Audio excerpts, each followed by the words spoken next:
Excuse me, can you tell me how to get to the Missouri Breaks? Okay, thanks.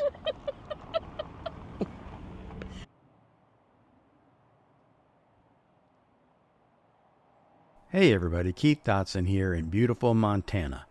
When most people think of Montana, they think of huge mountain ranges. Heck, the state name even comes from a Spanish word for mountain.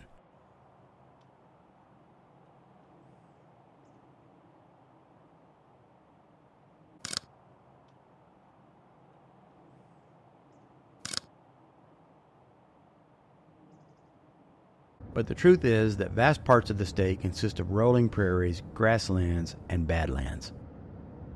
In this video, Tina and I are going to a region known as the Upper Missouri River Breaks National Monument. It's a badlands area created by the Missouri River as it twists its way through north-central Montana. Along the way, we stopped to make photographs of anything that caught our eyes, mostly old grain elevators.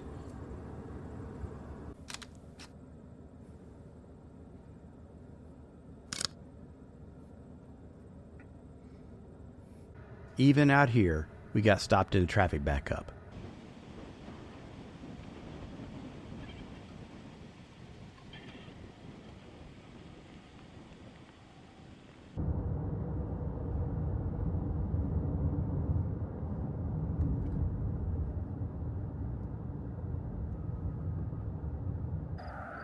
This great old wooden grain elevator is located at Suffolk, Montana.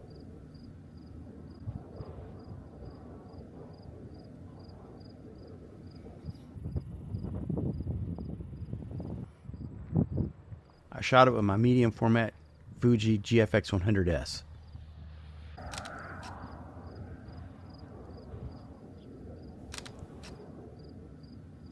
And here are Tina's photos from the location.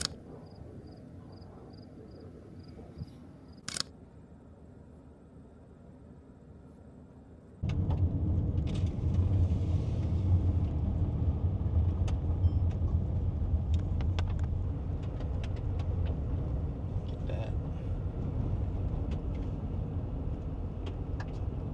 2 hours to go 39 miles.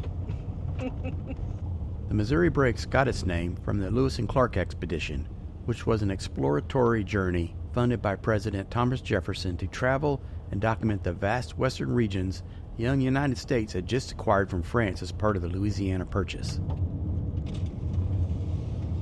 The expedition lasted from 1804 until 1806, and it came through the Missouri Breaks in May of 1805. The name comes from the journals of the expedition, which call the region a broken land. In spite of its inherent beauty, the expedition seems to have had a low opinion of the Badlands area and saw no commercial use for it. Captain Clark is quoted as having said this: "This country may with propriety, I think, be termed the deserts of America, as I do not conceive any part can ever be settled, as it is deficient in water, timber, and too steep to be tilled."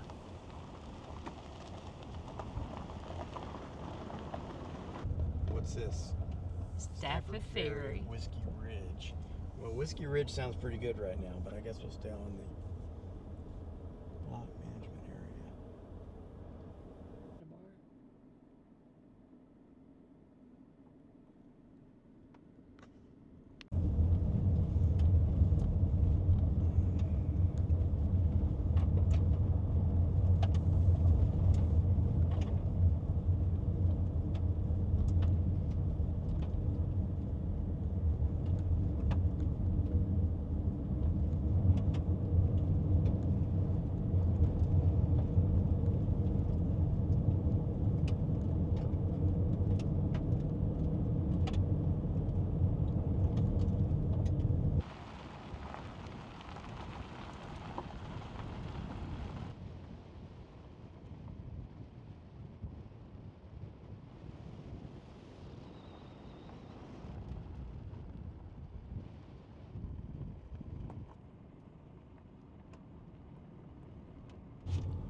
only 5 miles to go.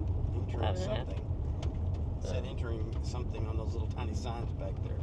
They're so tiny with fine print that they're assuming you're going very slowly.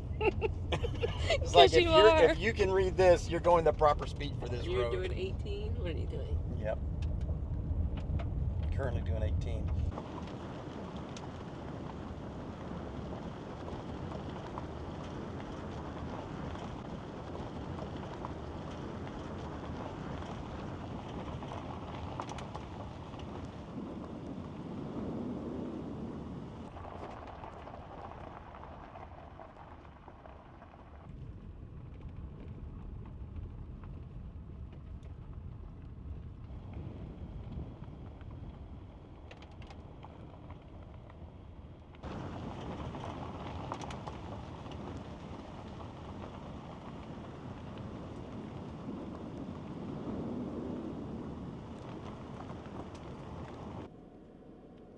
Just look at this place.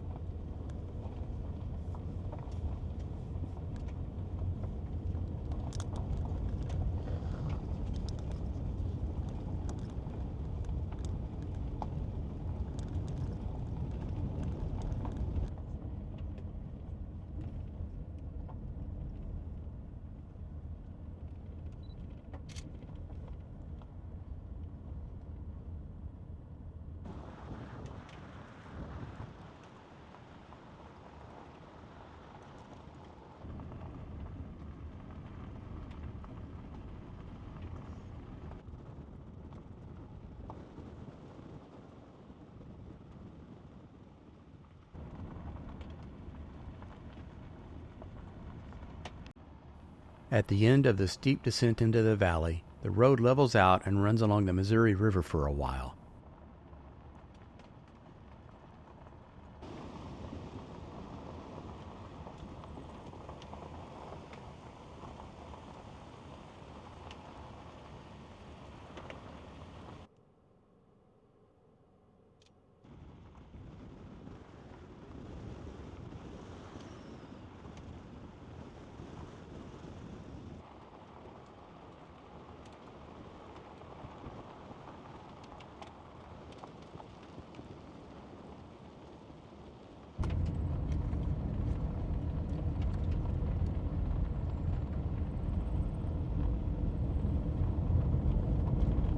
There's been a ferry operating here since 1921, and it runs May to November. One source said only about 8 to 10 vehicles cross on an average day.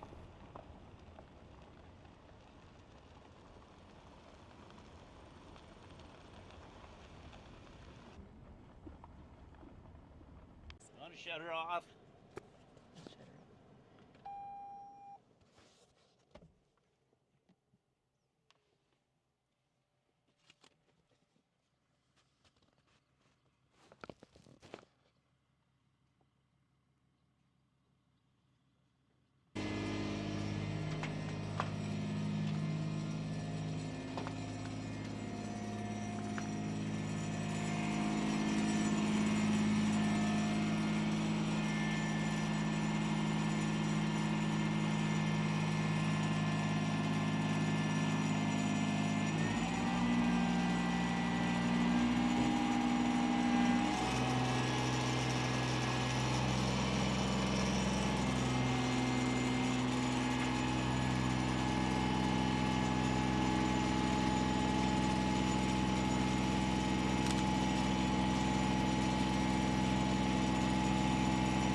In her book, California and the West, Karis Wilson said that Edward Weston used to proclaim that there are not enough words to describe beauty.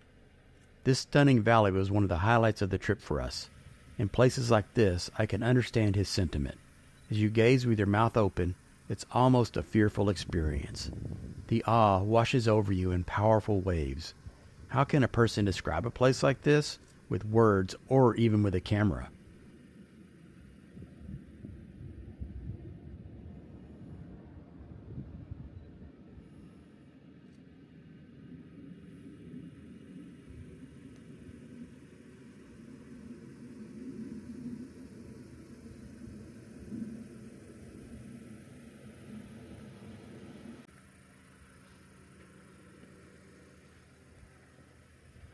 As for my photographs, I embrace the blue sky and the direct sunlight in harsh contrast. And also embrace the wide vistas using my Hasselblad X1D in X-Pan mode. One of the first times and places where it truly felt appropriate.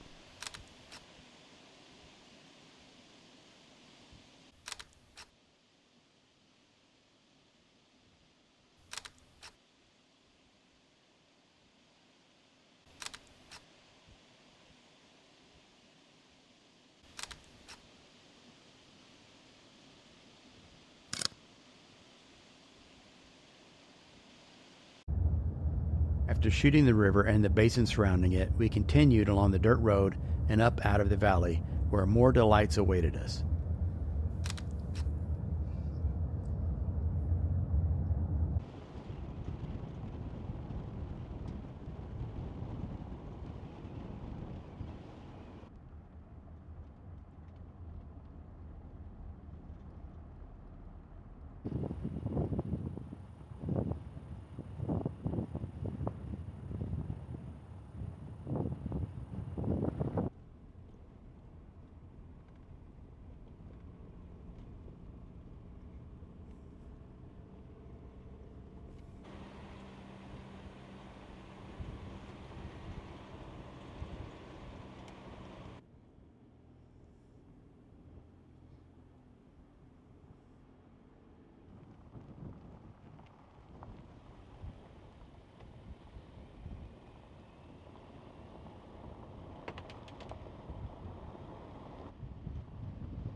After traveling through the grassland for a while, we arrived at the Lone Tree Bench School, an abandoned old one-room schoolhouse sitting behind a fence on the prairie.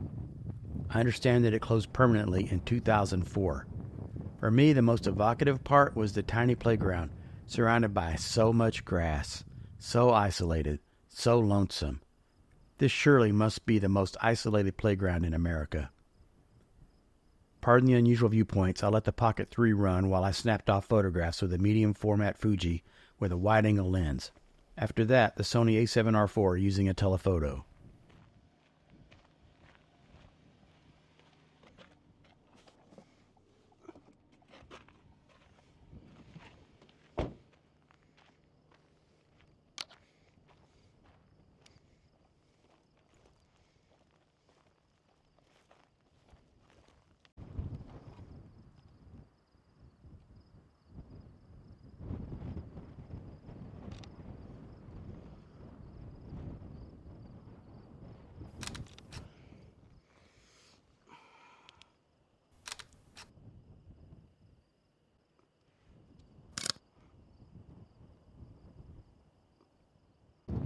Further up the road, Tina spotted some horses grazing in a field.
Well, I hope you enjoyed seeing this extraordinary place with us.